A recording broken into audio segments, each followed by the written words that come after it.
Les hallucinations, ça arrive, c'est inhérent au modèle, au LLM et au modèle de langage, aujourd'hui naturel qu'on utilise. Pourquoi?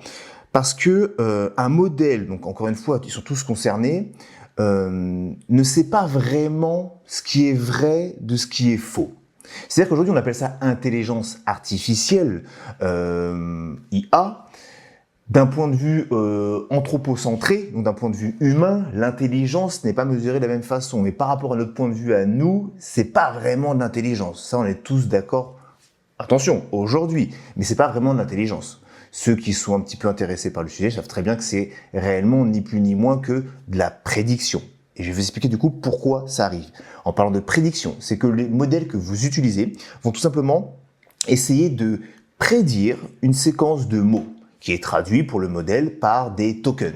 Ces tokens-là que vous envoyez quand vous faites des prompts, on voit bien que vous avez envoyé une phrase et ça va vous dire que vous avez consommé X tokens.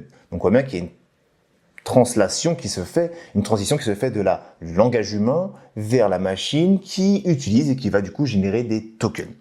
Mais à ce moment-là, ça arrive parce que du coup, elle va prédire des choses qui lui semblent correctes statistiquement, qui a le plus haut niveau de probabilité de correspondre à votre réponse en fonction d'un contexte donné.